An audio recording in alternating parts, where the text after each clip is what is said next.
We are in the studio with Jake Montgomery, fitting manager at Minneapolis, talking about the best clubs for certain swing speeds. We just talked about high speed players, and now we wanted to cover the low speed players. And throughout 2025, Jake, you've obviously fit a ton of both. Let's start with the drivers. Yep.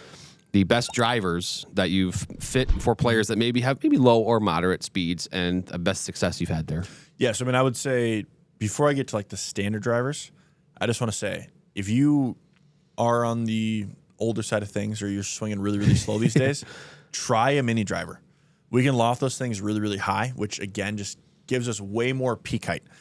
I have had many examples where we are 10 to 20 yards longer with a mini driver than we are with a standard driver. It's a little shorter, which gives you more control. We can set the loft to 15. And the longer we keep that ball in the air, the further it's going to go. So I would just keep an open mind for that when you kind of come in for a driver fitting. Interesting. And before we go to the standard drivers, have you noticed a big difference in like forgiveness with going to a smaller head, or is that really not an issue if you get the smaller shaft and they can kind of ton. Yeah. I mean, forgiveness really is just ball speed. Yeah.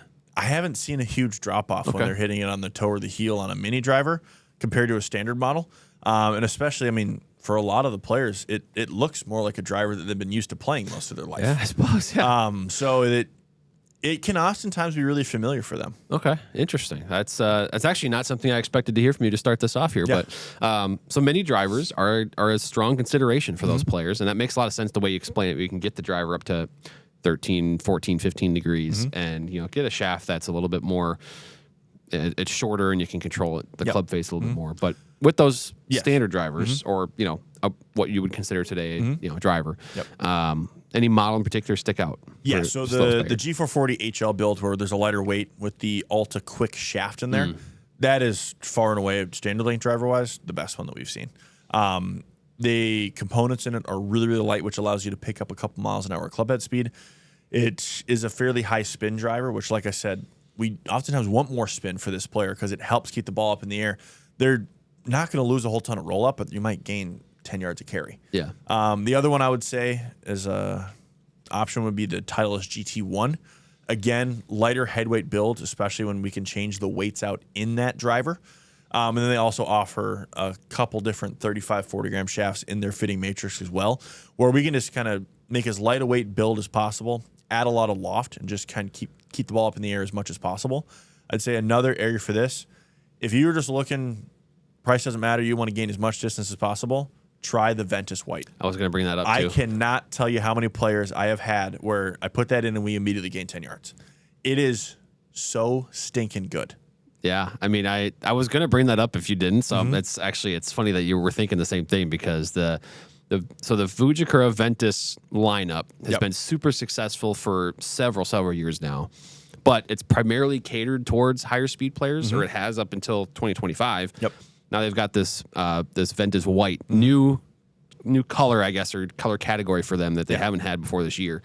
Lightweight design for slow swing speed players.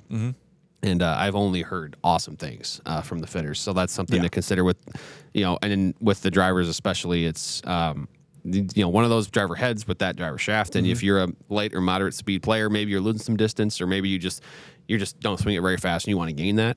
It's probably the way to go there. So now in talking the fairway woods, I think I have an idea of where you might go with this as well, because this it goes along with your conversation about mini drivers and what you brought up in the loft. I feel like if you're in this category of slow to moderate speed, a 15-degree 3-wood probably isn't the play for you. So let's talk about fairway woods and kind of go, what models have you seen here? Maybe you're fitting them into 5 or even 7 woods. There. Yes. So, I mean, if you feel like you've lost 20 yards on your driver, you do not need a 3-wood. Loft is the reason that it's not going as far anymore. We need to get that ball up in the air and keep it there. 5-wood for this player is going to be as low as I'm going. We might start at 7-wood, go 7-wood, 9-wood into hybrids. It all just depends on launch conditions. If you are naturally shallower and you don't swing down on it a lot and you deliver a lot of dynamic loft, 18 degrees would be more than fine. But if we're a little steeper on it, we're swinging across, 7-wood's going to be your best friend. It's going to get you in a launch window where you want. So for most players, I'm looking for their fairway wood to launch anywhere from 11 to 15 degrees. All depends on speed. And then spin window, ideally in like the 3,500 to 4,500 window. I don't care what loft is on the club. I just want to find the club that helps us do that. And then, 9 woods have been awesome. They land so soft. They go really high in the air. But there's enough of a loft difference between the 7 and the 9 that there is a difference in the distance. Yeah. Because for a lot of these players, too, the 5, the 7, and the 3 can all go the same distance. The 5 and the 7 will carry further. The 3 wood will roll most of the way, but the total is almost exactly the same.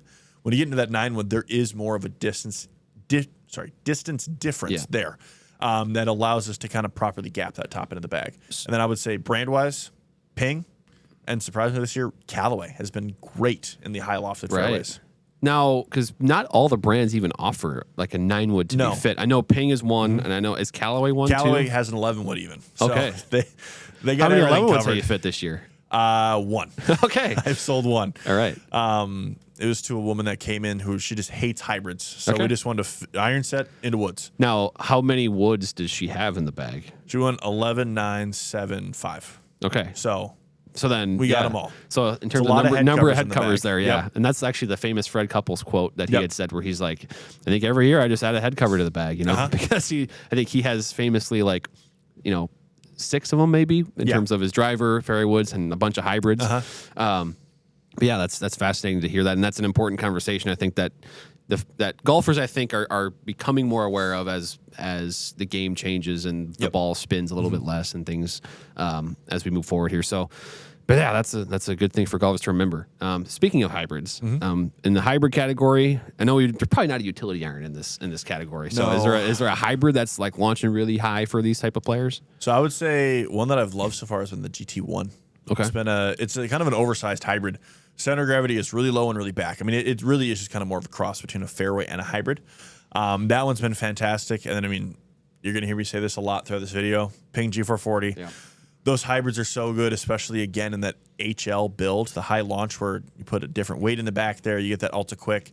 It's really light. It spins a ton. It launches really high. I mean, it is way easier to hit than a 5-iron. Now, I have to give an anecdote here about the G440 hybrids. When we went down to Ping it would have been December before G440 came out. We were able to get there and do some testing on them. With James Lee, the fitter, he actually had me hit the 2 hybrid. Yep. And then he's like, "Yeah, we'll just hit the 7 hybrid for fun." I hit the 7 hybrid. I'm not kidding you. I hit it 3 times. It was the exact same shot every time. 190 carry for me, which is, again, I'm not playing a 7 hybrid in my bag, but for a little bit there, I was like, maybe I should play this club because I was hitting the same shot every time. So there's a consistency factor too, and it was obviously launching very high and again, for my swing speed, probably not the fit in the long term, but to feel it was so easy to hit the shot that it's supposed to hit. Yeah. And so I wanted to give that note in there too about G440. Okay, irons now. Yep. For the slow swing speed player, any models in particular that jump out at you? Strixon ZXi4, great iron. It spins a lot. It has a very wide sole, which again just launch the ball higher. But it's very fast as well. Like it has great ball speed, and ball speed just kind of keeps the ball going up in the air. If you think about like launch angle is this, the faster ball speed you have, the higher up that ramp it's going to go. So the more ball speed you have, the higher it gets. Again, Ping G440. That's the one, like if there were any brand where I'd say like you can play it all the way through the bag, if you're this type of player, you can do Ping. They have you covered, trust me. And then I would also say the Titleist T350. Those are 3 irons that are launching pretty well. They produce great ball speed, and they have some pretty solid spin. And I think one thing we've also noticed the last couple of years is manufacturers offering an HL option. Yes. So is there maybe a ratio of like players that you'd put in this category getting fit to HL versus not? And I guess what would make you offer or suggest an HL versus kind of the quote unquote standard build? Yeah, sorry. My brain completely spaced there. The Elite HL. That is absolutely one you must try as well. That has been a fantastic iron. But yes, TaylorMade has an HL model for us to try. Callaway does, and then the Ping offers their retro head. So all 3 of those are very, very helpful. The Mizuno, JPX, HL as well. I mean, honestly, as far as high launch irons go, they really have you covered. When I first started fitting, there weren't a whole lot of models that were designed to launch the ball really high. They were just so focused on distance. And I think that they got a lot of feedback from customers and fitters saying, like, we need an iron that's just purely meant to go high. And manufacturers have listened. I mean, there are tons of options out there now. in HL builds where it's more loft, Right. Center gravity is lower, that are just really built for land angle. It's kind of like we've seen now. I remember talking to fitters over the last couple of years, and they're almost like frustrated because there wasn't options for this player. There was maybe a couple out there that were like you could retro spec the ping iron, or maybe one or two brands had a quote unquote HL or something that it was a game improvement style iron that could launch the ball high, but there was also enough loft for this player, and so now we're seeing more of that. So that's really cool, and again, a bunch of options for this player that maybe there weren't a few years ago. So, but that's if you're a moderate swing speed player, right in the middle, you feel like you're average. There's obviously a ton of options, and the way the fitting works too is you could probably put a mix of the clubs that we put into the high and low speed category in there. So you'll just have to go schedule that fitting, talk with one of our experts, get dialed in, and whether it's online with one of our experts in our online fitting support team, or if it's someone in the store like Jake, we'll get you dialed in, and you'll be playing some better golf, regardless of your swing speed. So, Jake, thanks for joining, giving us the insights. Really good stuff here. Thanks for having me.